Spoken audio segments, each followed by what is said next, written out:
Hello my friends, and welcome on back to my living room. If you haven't noticed, I got a haircut because I was going through one of those things in life when everything hits the wall and you just want a fresh start. Of course, therapy is important, but sometimes changing your hair is very therapeutic. So I want to make a video on this for a very long time. It's something that's been gnawing at me, and I did tweet about this, and I want to apologize for not making a video first.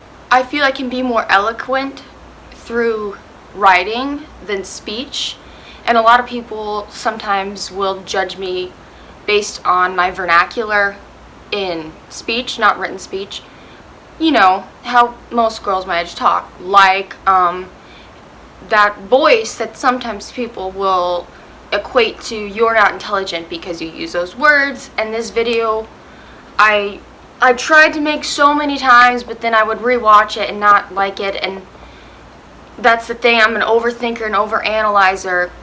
With Twitter, you can just put it out there. There's no edit button, and I just wanted this weight off my chest, but I feel I owe it to you guys. This is my biggest platform to explain kind of what's been going on. You know, I thought about not making this video. I thought about never sending a tweet, just going on with my life and keeping my mouth shut until I was famous enough to be somebody who could say something. Because that's how it works in fashion. If you're not a supermodel, or you're not a nepotism model, you have to be so guarded when you're talking to the public about things you've either seen or experienced yourself, because that could be detrimental to your career. Because brands and agencies will just see you as another model, and you're disposable in a sense. But if everyone just waits until they're famous enough, it's kind of hard to really account for what it's like to go through this situation. If an industry is silencing girls who have no power, is that an industry I want to be in? I always want to be authentic and real, and not telling what I've been through till I'm famous enough, because it would be detrimental for my career. What kind of career is that? Like, there has to be some moral line. Maybe if I come forward, then other girls will be able to come forward, and that's really all that matters, because I know there's girls who've been through similar experiences or worse experiences, but they're not as privileged as I am. You know, I'm a white model, the typical standard height and measurements. I have a platform and a following, albeit, of course, there's models with millions more, but still a platform. I'm an American, and there's girls who come here from foreign countries with no money, no family, don't really speak English, and they are forced to go through things and have no outlet to speak on them because they are so ingrained with this could be detrimental to your career. And I've seen so many girls lose themselves in this industry, and if I can just share my experiences and also just get this off my chest for me and explain to you guys. It's probably gonna be a long video with a lot of ranting. I'm gonna try to keep it as concise as possible. So, a little backstory. When I first was signed with my agency, I had an amazing agent. She was the only one truly on my agency's whole roster of bookers and agents who believed in me. At that time, I was in college, super depressed, and on antidepressants that had made me gain weight. Weight I had never had. I've always been naturally thin, but it was like a puffy, bloated weight. Just that was one of the side effects. So everyone else at the agency was like, no way, this girl's a model. Like, she's a size, I think I was a size 6 at the time, maybe. Size 4, I don't remember. And you know, sizes are so different with each store. But anyway, everyone at the agency was like, no, this girl, like, no, she'll never be a model. But my agent who first signed me believed in me 100%. She was amazing as an agent, but also as a person, and let me grow as a woman. Loved her. But she left the agency, and that's when things kind of took a turn for the worse. So, In October of 2017, I'll tell you guys all the events that led up to why I decided to leave. I politely talked to my agency and said, look, I've been through some stuff with y'all and it just seems like we've ran our course together. Thank you for everything. I just don't feel like you believe in me or really want to do more for my career. Let's just go our separate ways. Cordially, in a very professional manner. This was something my manager and I had spoken about for a while. It just wasn't working out. They just didn't seem to care. They didn't know my shoe size at one point. They didn't know which agencies I was signed to in Europe, even though they had emailed them before. And a whole list of other stuff. Just wait. The juicy stuff is coming.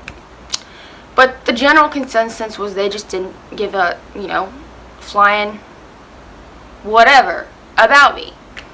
So in October of 2017, when I went to them, I had not been seeing any agencies behind their back. I wasn't even sure if when I left I'd ever even get signed by another agency. That was a doubt in my mind too, because I'm someone who's sometimes self-doubting.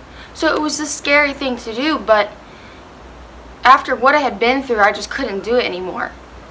Just in October of 2017, and they said no.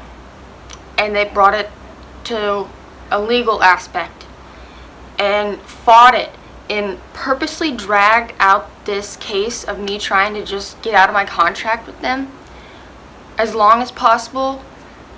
For what reason to this day, I don't know. Maybe to make an example of me. I know a lot of girls wanted to leave at that time.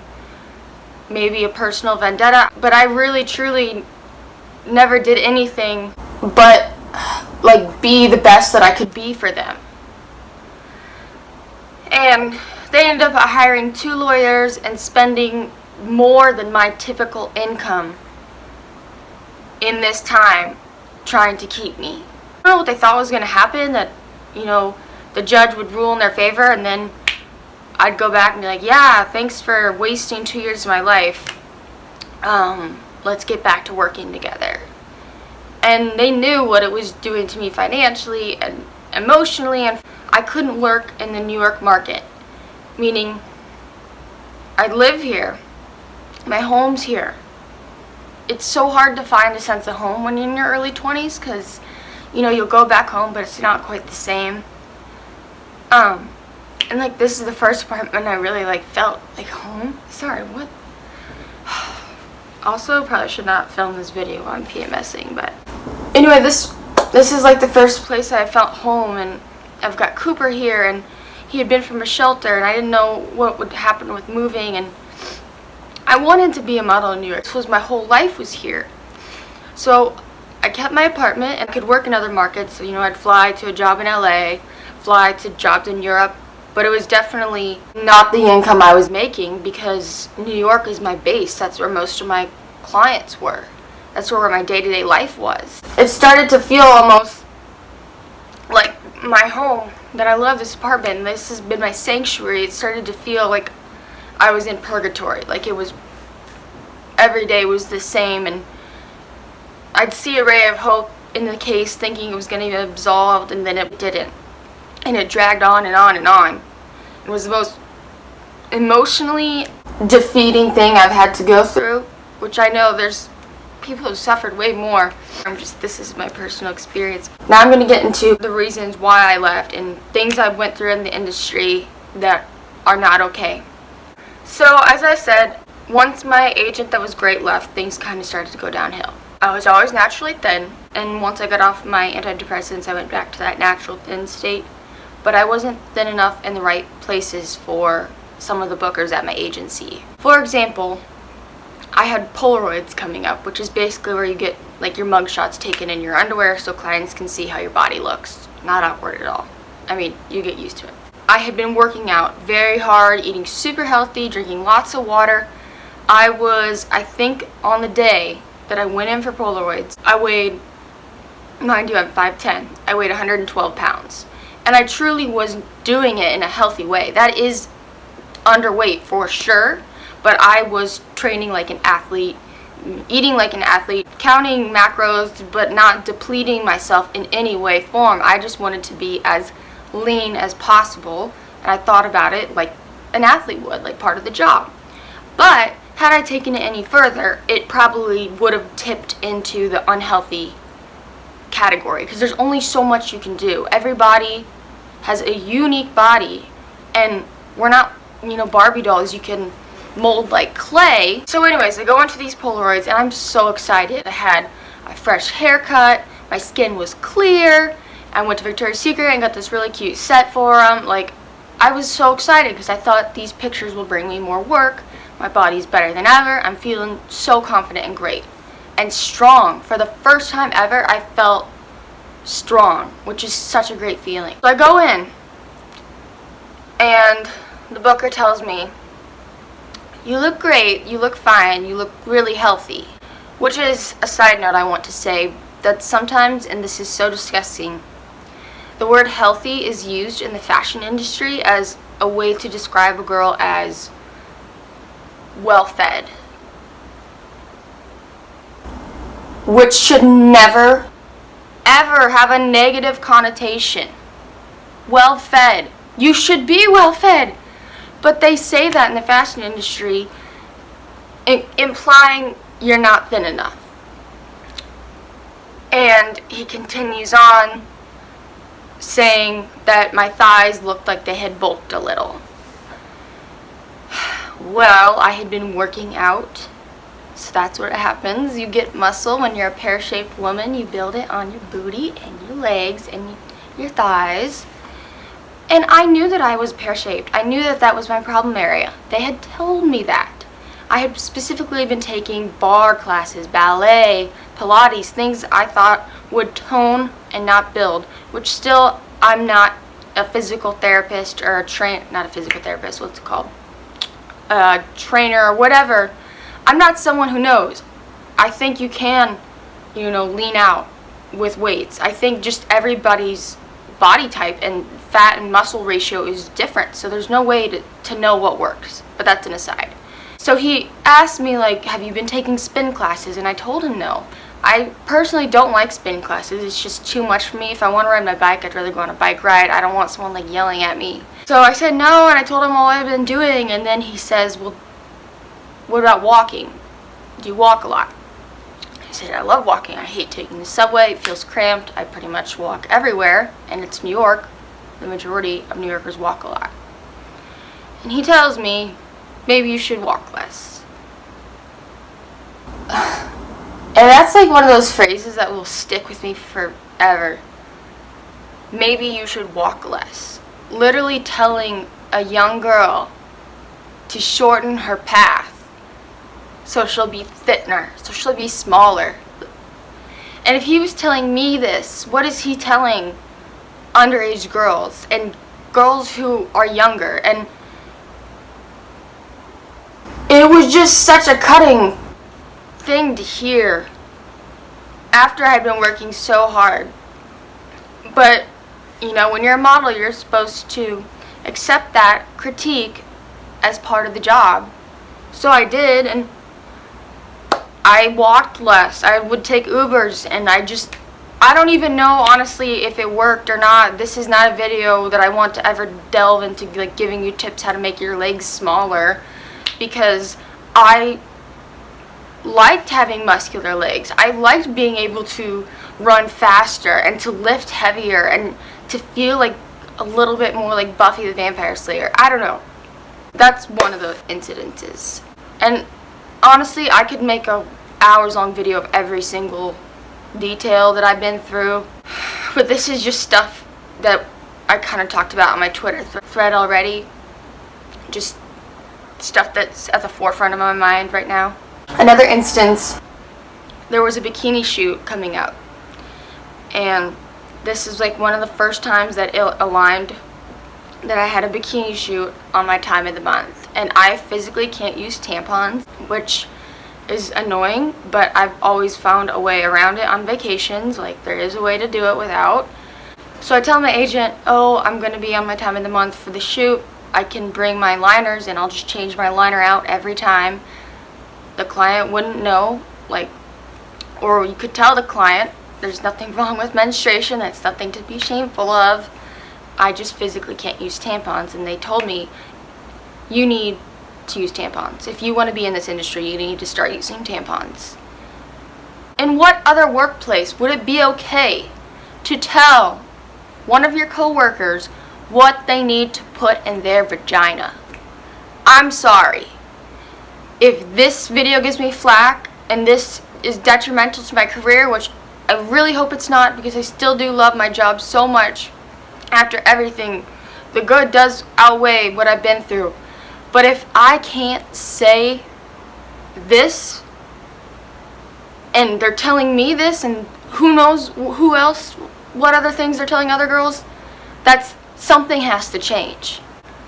Like I said, this could be a 2-hour-long video if I talked about every single little detail that's prevalent in the industry. But I really mainly wanted to speak on was the most terrifying experience I've ever been in my life that my agency put me in. Because at the end of the day, every other little annoyance or atrocity or mistreatment is nothing like the danger that I could have been in, the danger I was in, and the fear that it gave me. So in August of 2016, this is like during the Olympics, my booker told me that I had booked a shoot for GQ Brazil, and I was going to fly to Sao Paulo. It was going to be a road trip shoot up the coast, and then stop in Rio. I was so excited. I've always wanted to go to South America. I love road trips. So excited for the shoot. And then my booker continues to tell me that, oh, the client also said if you want to stay a couple extra days for the Olympics, you could go with them. Which I thought was weird, because usually in fashion, the client wants to expedite things as quick as possible to make it financially the most cheap. That's a bad word.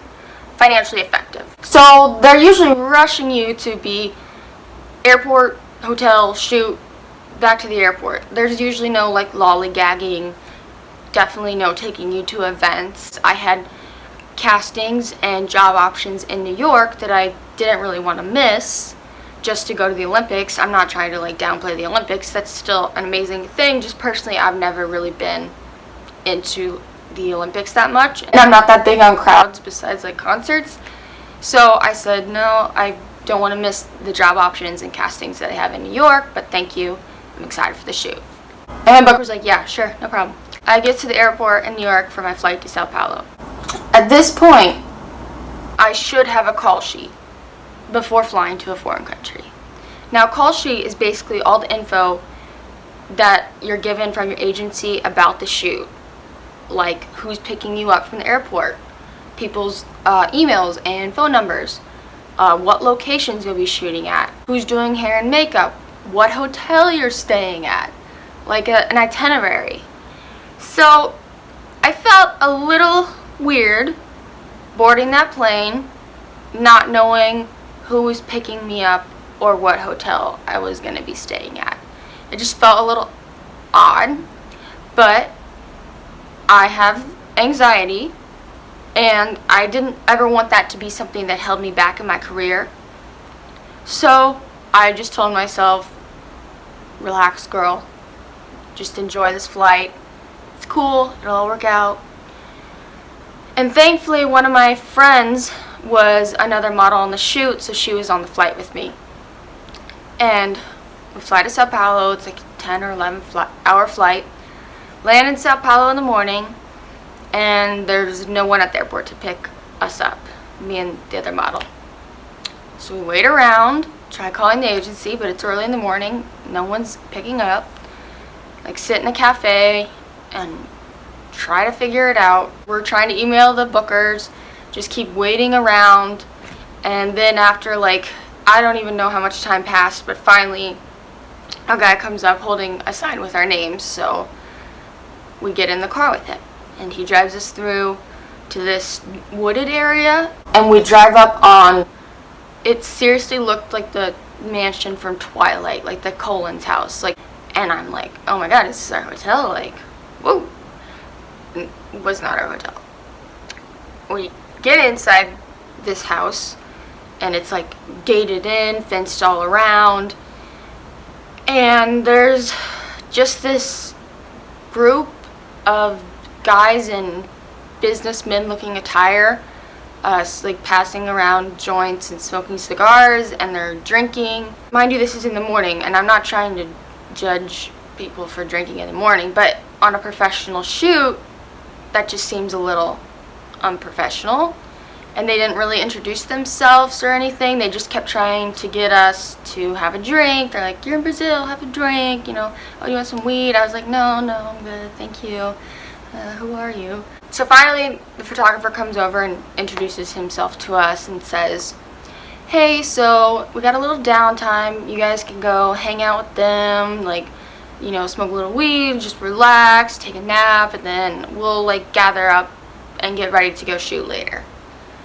Which, again, started to feel a little weird because usually shoots are not focused on downtime. Definitely not usually involving getting high or buzzed at work is usually not something that happens, especially when it's like a prestigious company like GQ Brazil. But I had just been so conditioned as a model to accept things. So I accepted it and just start making small talk with the photographer. And I'm asking about like the hair and makeup look, like, oh, what's the inspiration, like what's the vibe gonna be? He starts talking of, I can't remember exactly what he was even saying about the vibe of it and the look, but one thing he said that stood out was, well, I'm not really sure 100%. I think I'll just ask the ladies at the salon when we get there about what kind of look. Now, this is not a knock on salon hairstylists, but usually every shoot, every professional shoot has a hairstylist and their assistant, a makeup artist and their assistant, an art director who oversees everything. And now I'm realizing, where are those people? And where's the stylist? Because he then asked me if I had brought bikinis with me. I've never once on a professional shoot worn my own clothes. Stylist and art director are hired, especially for an editorial magazine, to curate pieces, the looks that are supposed to be for the editorial.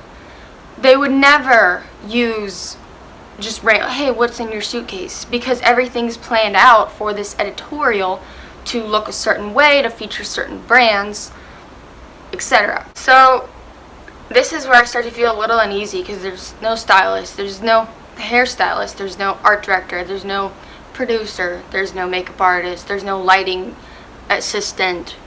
There's this photographer and a group of drunk businessmen. And I just needed time to think. So I went into one of the rooms, because this house had like a million rooms. The photographer had told us if we wanted to take a nap, we could go into any of them and just take a nap. I locked myself in. I emailed my agent, like, saying something feels weird, it's kind of unorganized, there's only the photographer, and I say everything, and she's like, well, it's a different country, you know, a different industry maybe there, maybe they do things differently, which I'm going to ignore the racist undertone right there, that she's implying that a Brazilian-run production would be less organized than an American one. So she tells me to hold tight, she'll email the photographer and figure out what's going on, blah, blah, blah. So I'm just like, okay, I'm just going to take a nap. I'm a little jet lagged, and maybe it will all make sense when I wake up from my nap. I take a nap, and now they're calling us, me and my friend, the other model, to this dinner, or maybe it was like late afternoon lunch. So they have all this food, more food than I've ever seen at any Thanksgiving in my house, and there's maids everywhere serving it. It was I felt like I was, I don't know, in a James Bond movie. This was a lifestyle I had never seen. And the businessmen keep talking about the Olympics. I was a little confused because I thought my agent had told them that I didn't want to go, and I know my friend didn't want to go either. Another reason I didn't want to go is because I knew how when the Olympics, this is like a side story, when the Olympics came to Rio, a lot of, you know, Native people were forced out of their homes to make room for the Olympics and were exploited in all of it. And so, like, morally, I was not wanting to go for that reason either. So I'm just politely, you know, in that way, when you're a woman, you speak to a man who's kind of making you uncomfortable, but you're too afraid to say flat out in a bitchy tone no. So I'm just politely saying, oh yeah, I have work, sorry. And he's like, oh, like, you would miss the Olympics? That would be so ungrateful of you. Like, they start to become aggressive almost about it. And it was just making me very uncomfortable. So then the meal's wrapping up, and the photographer says to us, all right, you girls go get your stuff packed. We're going to head out to the private airport and catch the plane to Rio now. This is like where my heart sank, because an agency's obligation to a model is to tell you what's going on, the schedule, especially when you're in a foreign country, so you know what's safe. And getting on a private plane with strange men is definitely on, like, my list of things that do not make me feel safe. So we're rushed to pack, and they put the other model and I in a car, and we're finally by ourselves. So we both just start talking about how this whole situation feels so messed up and just something's off. And I thought we were supposed to do a road trip up the coast trip, and now we're supposed to get on a private plane with these guys that are like a little aggressive, and they're who are they? We still don't know who these men are. We both are just like, yeah, we cannot get on this plane. Like, we don't know what would happen. And, you know, maybe nothing would have happened. I'm not here to dramatize things. But just logistically, when you are a woman and you're put in a situation in a foreign country where you don't speak the language, and say the men had the most pure intent, when you're on a private plane that's theirs, that's private, you don't have any power. And then even say when you get to Rio, and say do go to the Olympics with them, the shoot goes great, you go to the Olympics, they're nice, but again, you don't know the country, you don't know the land, you don't know the language, you have no power, and you're like dependent on someone. Could totally take advantage of you when you're in that situation. But anyways, by the grace of God, the driver pulls up back at the Sao Paulo airport we had come from that morning, and he's realizing his mistake, and he's calling, and I can hear them yelling at him in Portuguese over the phone.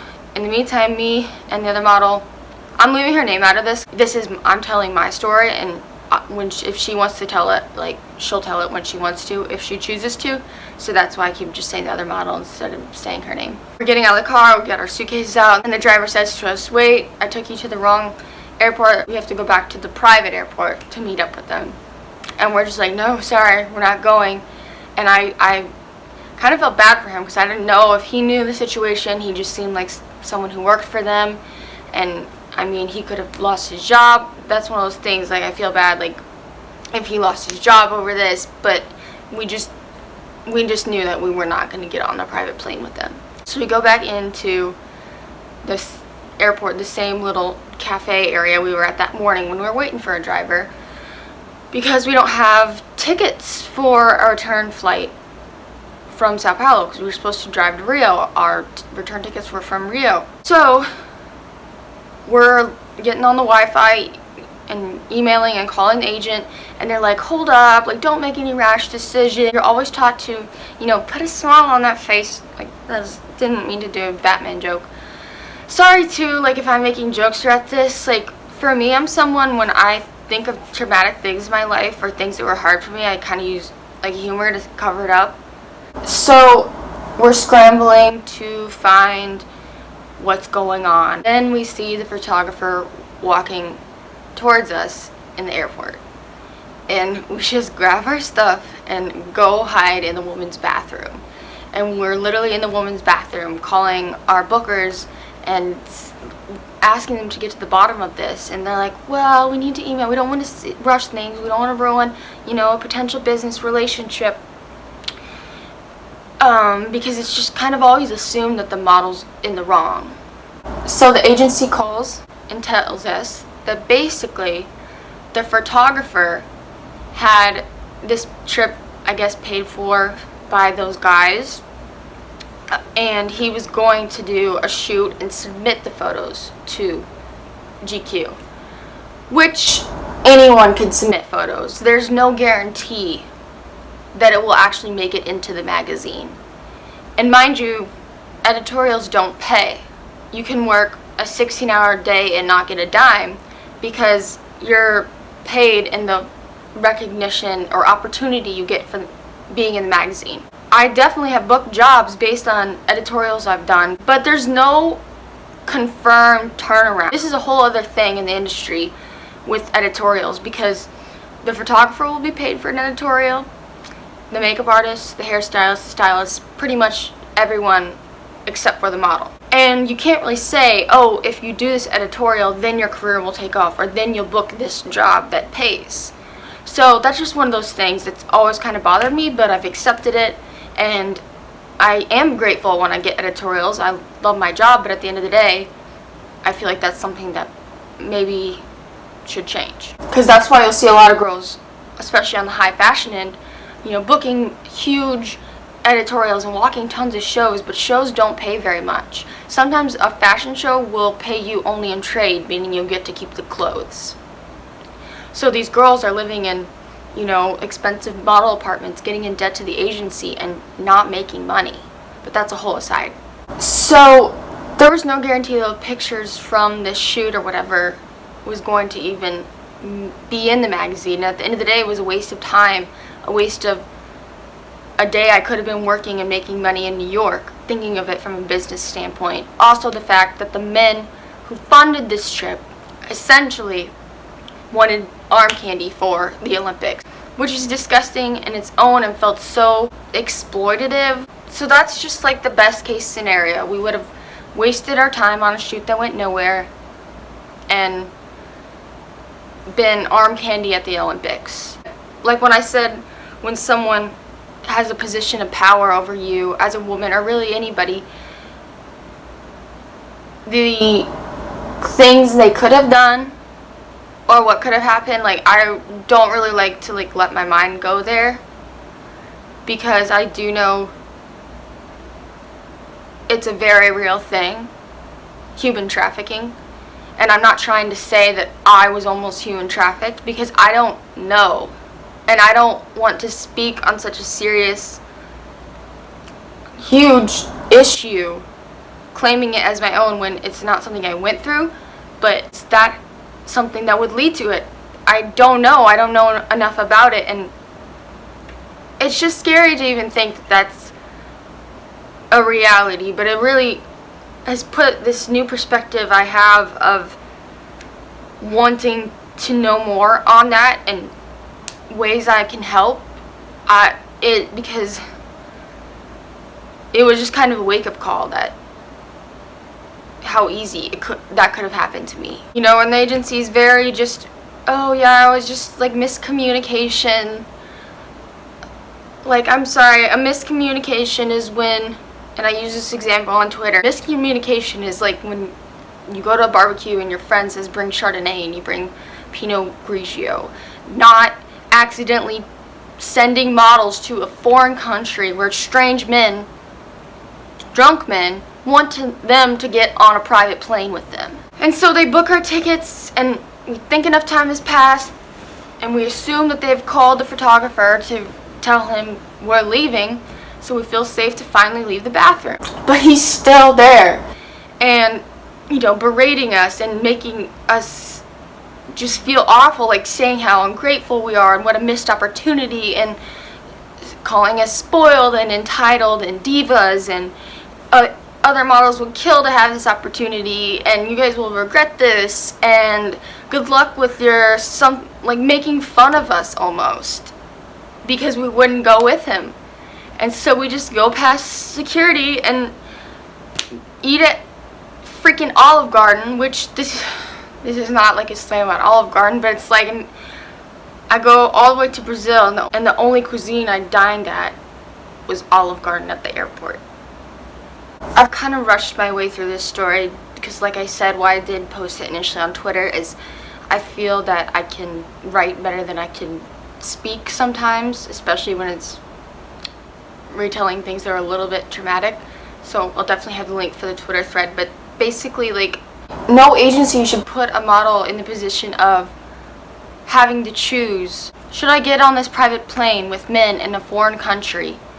Because I could say no, and maybe that would ruin my career. Maybe this shoot, would have launched my career, or those men did have power in the fashion industry. Or I could say yes, and, then something bad could happen. No model should be placed in that situation. And I'm grateful that I was overage when I started modeling. It just scares me to think what underage girls and what younger girls have to go through because of an agency's laziness and disregard.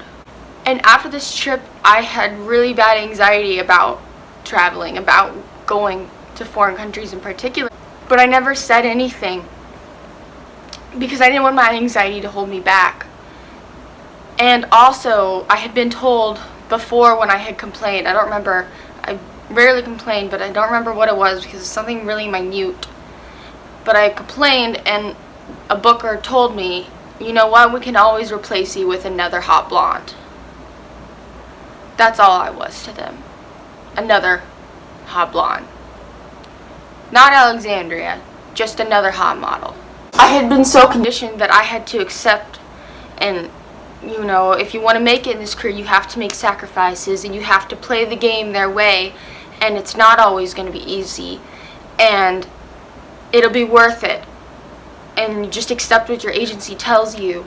And so for the next year after that, I gave them a second chance because I just thought, oh, this could happen at any agency. I had been so brainwashed to just accept everything they said as the word. In that year, they failed to show that they cared at all. When they found out I was doing work for the UN was really the only time that I ever even cared I had a YouTube channel.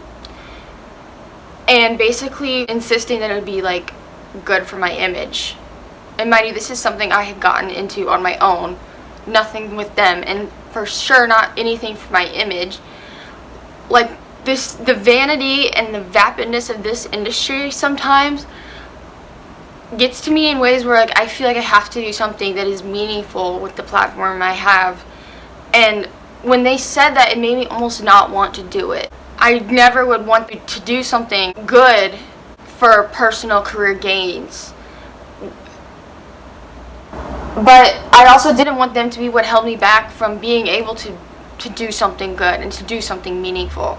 And it was for World Refugee Day, and that was something that I really, really cared a great deal about.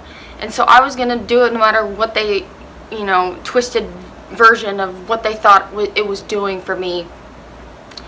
But it was just so sick that they would exploit, a cause for refugees for my image and virtue signaling, and then they would be telling me, oh, you should be getting in more things like this. This is so good for your image. Like, you got that good girl next door image. And I'm like, I hate that word image. Like, I'm me. You only see me as a hot blonde model or girl next door or all these labels. Like, yes, I understand modeling is, the French word for model is mannequin, but we're people. The thing with the UN was one of the final, straws in the giant haystack of things that had been going on.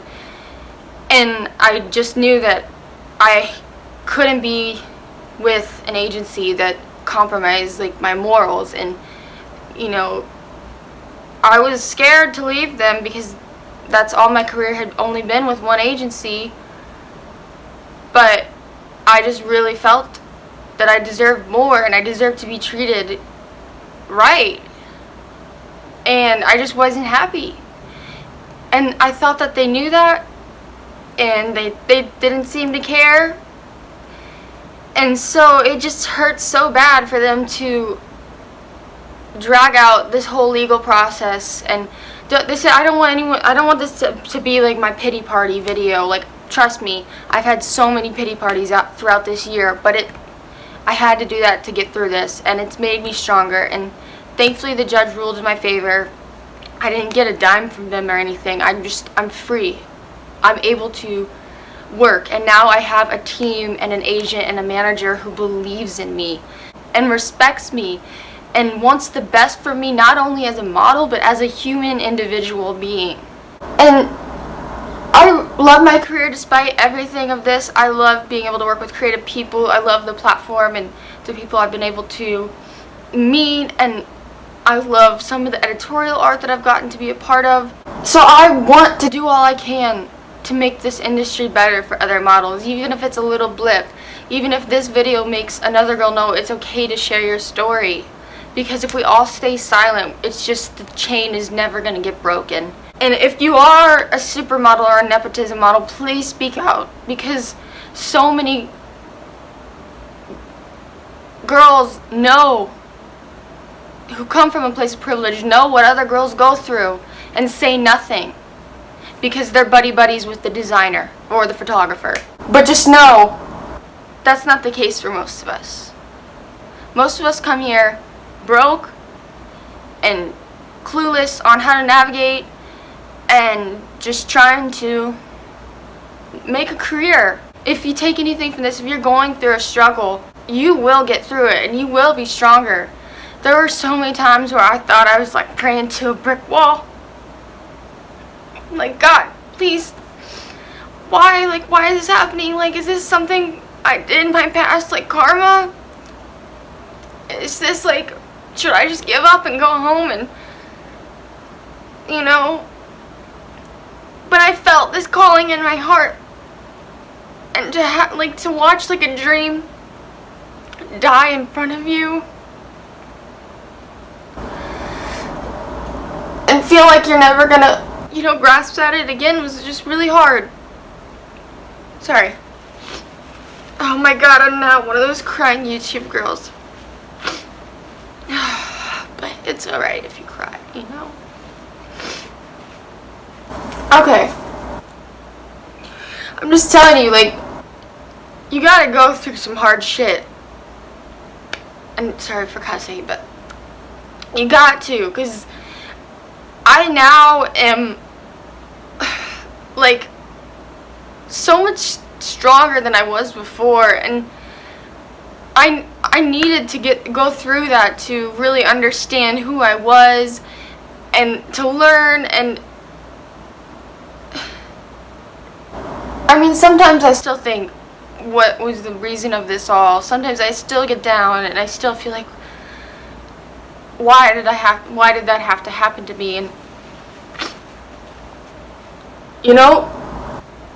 through that experience, I broke up with a toxic ex because when I stopped making the money I was, and I was dating someone who I thought really,